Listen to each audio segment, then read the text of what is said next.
Hi again. This will end up being a two-part video. It's unfortunate that at the end of the first part, I was having a problem, and this is totally unrelated to this, what we're doing here. I was having a problem with IIS Express inside of Visual Studio 2017. It had an orphan process, and no matter how many times I tried to start up the application, it was not able to start up IIS Express correctly, so I had to reboot, which is why we got the two-part video. And having said that, I have a ton of respect for instructors out there that create video tutorials from the various websites out there, because it's just so amazing. Having created some of these just for knowledge sharing, even these aren't really professional videos that I'm creating. It's just I'm winging it, going off the top of my head, just to share knowledge with others. It's amazing how many bad things could actually happen. I mean, you could have Visual Studio not working, or you could have something else go wrong, or you can get email pop-ups or just things like that. So kudos to all those instructors out there that put in a lot of hard work creating these videos. So I had to reboot my machine just to get Visual Studio to work, and back into the project again. And like I said, I'll go ahead and make this example available on GitHub under an AWS solution. And while I rebooted, even though I had to reboot it, that was the other thing I wanted to mention, is I had to create a brand new Elasticsearch cluster out there. So the ARN is slightly different from the video that you saw before, so it's not your eyes playing tricks on you. So basically, here's the ARN, and I'm going to start up Kibana and show you that we have an empty index, empty database, no records out there. By the way, if you're running tests and you want to, I'm calling this content DB for our example. If you want to ever purge it, you can run this command. There's all kinds of commands that you can run with Elasticsearch inside of here. But basically, start with an empty database, and I want to take the ARN for this Elasticsearch cluster that we just recreated, and I want to go into this home controller, and I want to replace this URI right in here. So you'll have to do the same thing in yours if you wanted to give it a try. So it's pointing to the brand new cluster, and not the prettiest program in the world. Like I said, I did add a few things here.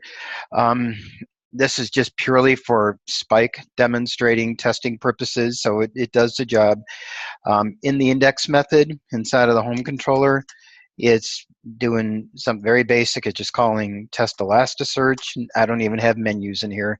If I could, I'd do like an Angular app, or if I had time, some kind of spa that had a nice menu where you can test out Elasticsearch and see the results. But here, this is more or less just throwing the example up. So I am going to go ahead, and the first example is put data out in there. And again, like I said, I went over this in the other video, which I'll put a link in there too, so I really won't go over any of the code here, because that was explained in the other video. So I just want to start it up and just put data inside of Elasticsearch in the cloud, actually, just to show you that that's working. So we go into the create and load, and let's just execute it, just step all the way through and let that load up. There we go. So by this point, there should be data out there. So if I re-execute this, we will actually have data out there. So these are, like I said, the structure is a little bit different here. It's slightly more realistic, where we can have tags and preview titles. We can actually have content. We have media, just kind of making things up here. We have a type. So the main motivation premise of this is, imagine if you had a CMS, like one that I'm familiar with is ImBraco, and let's just say you wanted to actually start taking stuff out of your ImBraco system and putting in Elasticsearch so that you can provide search capabilities. This is just kind of like what that's imitating. So the ID here is unique. If you look at here, this is kind of like your primary key. If you don't pass in an ID, then Elasticsearch will generate an ID for you. So the idea is if you wanted to actually keep your keys in sync between your CMS, whether it's ImBraco or some other system, then you could potentially insert records making this ID be the same as the content ID that you might have in that other database. So that way when you do your searches and you return your results back and all that, you can also return back the ID with which you can go ahead and potentially show the content from that CMS to the user if you didn't want to return back all of the content from here. So, so this particular content could be huge, and this is where you would actually do the searching from. And if you wanted to actually have a Google-like search screen and all that, like I said, you could do the search and then just pass back the ID. So that if, and maybe the title or preview or something like that, that just shows you the first line or two of your results. And then when you click on the hyperlink, you know, you could use this ID as a part of the hyperlink and then show them the page there. Anyways, we got data in here. So that's the first part of this example. The second part of this example is going to be testing an upsert. So this is going to be using the Nest API that we have for C#.NET, which I think is really cool, and it's awesome and it rocks. So I'll just comment that out. We'll test out the upsert. So what I want to do here is I'm going to pick on ID number 3. You can pick on any of these IDs if you want here, but here we have ID number 3, and it's got St. Louis Blues hockey, and this is media or whatever. It's got this kind of stuff. It has 4 tags in there. So for this given example here, we're going to depression, anxiety, happiness. It doesn't matter. These are different types of emotions, feelings, who knows. Happiness, elation. Let's see. I happen to work for a health insurance firm, so we help those with behavioral health issues and things of that nature. So I was just kind of thinking of potential examples of tags, for example. Yeah, let's see what we got here. Set a breakpoint on that, and I have that commented out. So we're going to do an upsert. So let's rerun this again. So with the upsert, if the record doesn't exist, it'll create one. If it does exist, it'll just overlay it. So let's continue on here. And I'm picking on ID number 3 again. There may be a case, you know, for your type. This is just an example. You may have clients out there. You may have customers. You may have other types of entities here. You could potentially sub-index it by type. You know, I'm just throwing that out there. In this given example, we have a success, and so let's go ahead and let that run. And if we requery this, looking at this particular record with the ID of number 3, as you can see, it looks like it updated it there, and you're not going to be seeing any other ID 3s out there.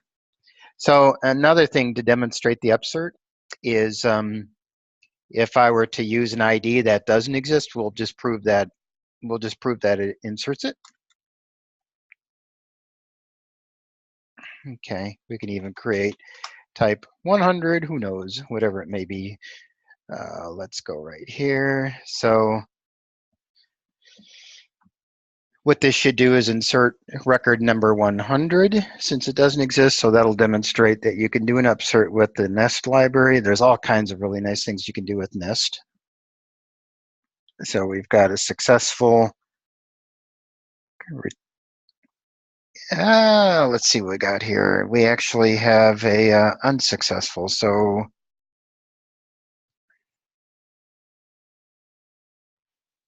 what have we got going on there?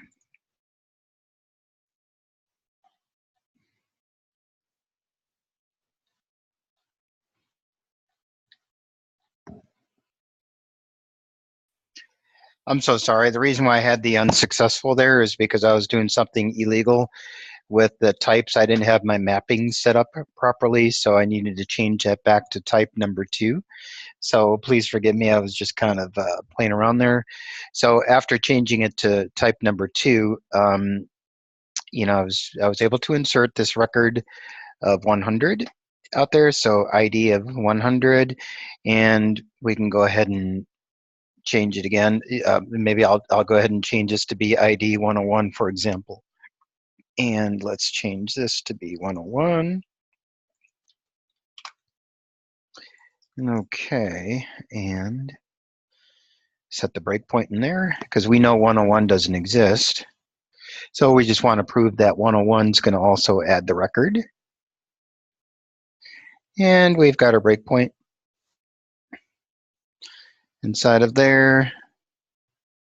There you go, successful response. And we got one more test to do. So I'm going to make sure I have not requeried, so I just wanted you to see right here that we don't have ID 100 set here, or I'm sorry, 101. We have an ID of 100, but I just did an upsert with 101, so it doesn't exist. And if I requery this now, we should see 101 showing up in this list. And we do. So that tests out that particular case.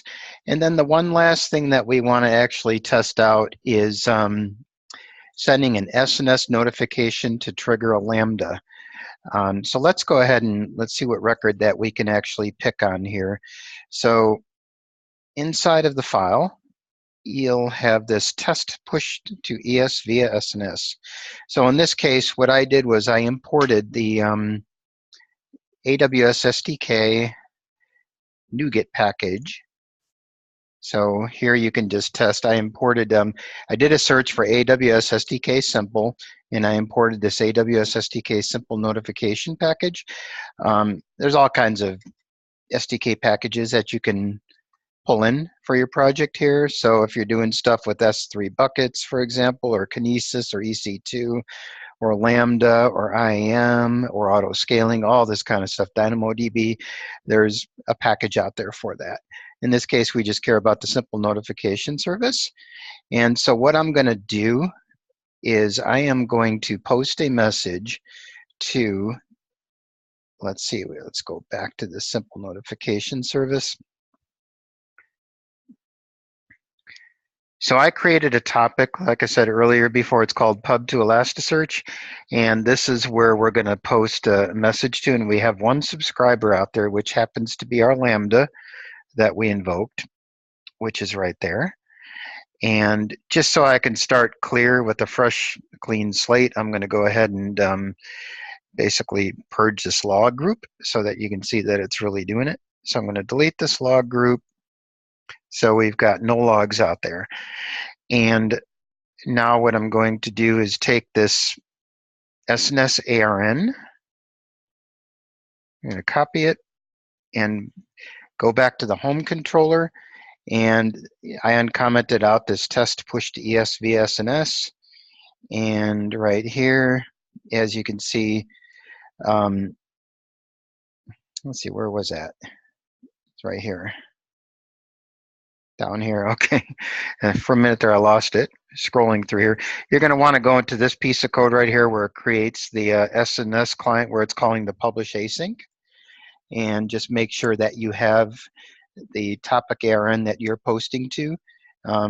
That's put inside of here. Now, one thing I'm not going to include is my secret access key and my client key. When you create your client, you're going to actually want to put that as a part of the constructor for this Amazon SNS client. And, you know, so you probably want to go ahead and put it in a configuration file or store it somewhere. But when I put this out there in GitHub, I'm not going to make these two values available. So I just have them right now as basically strings that I'm updating at the bottom of this file, which I won't show. And what I want to do is I want to pick on, let's pick on ID 100. So we go back to right here. So we got ID number 100, which has these values up here. And I am going to replace this to be ID 100. And like I said, I'm just pretending that this is coming from a CMS like ImBraco, for example. ImBraco is really cool if you haven't had a chance to check that out, or if you're doing .NET development and you guys are looking for some kind of a CMS or whatever. ImBraco's got a really nice interface and you can do an awful lot with it. So let's go ahead and call this. And I just kind of wanted to show you what's going to happen. So we start up the application again. I'm going to close this. There we go. So we're inside of here, which is pushing the record to SNS. And here's where we're going to do the publish. And as you can see, our response right here is a HTTP status code OK. Tells you your content length and your message ID. And let's go ahead and basically let that fall through its cracks and do what it needs to do. And now here's where it gets kind of interesting. So now you can go to your CloudWatch and you can look at your logs. So again, what's happening is we're publishing to an SNS topic, and that SNS topic is triggering our Lambda function that we have basically right here. That's going to be called, and it's going to basically extract data from our SNS message topic. So, and then it's going to post that to Elasticsearch. So let's take a look at this CloudWatch logs and let's see what we got going on here. So if I refresh this, there we go. It created our log group again. If I click inside of there, all of a sudden you can see this was our latest message. And let's go ahead and take a look at this. There's our message that got passed in. And if we go back to our screen, and we will go ahead and, let's see, I went ahead and overlaid ID 100 with this right there. If we refresh this, let's do that, requery it. If we take a look at ID 100, as you can see, this came from our SNS message posted, and it went to our Lambda function, which actually posted this back here into Elasticsearch. So that's a good way to decouple several applications, basically, where you may have one application that needs to send out some kind of a broadcast. You could technically use SQSQ for that, but what you're going to have to do, SQSQs at this time won't trigger Lambda functions. So what you can do is use CloudWatch in that case to trigger a Lambda potentially that reads from a particular SQSQ, but by using SNS, you get your immediate real-time notification. So I apologize about the multiple videos. Again, sorry about that. I had to reboot the machine. So as you can see, I definitely wasn't scripting this. You get to see all of the errors, if you will, for what they are, and which is kind of okay, I guess. So when you get this function, like I said, not function, this new project in the AWS GitHub, have a look at the home controller, and you can play around with that there. And also, I will include the Lambda code and along with these two videos. And I apologize for my boring voice and my my rambling here, but it's just all about knowledge sharing. And I hope I was able to help anybody out there. So you have a good one, and take care. Bye-bye. Thanks again.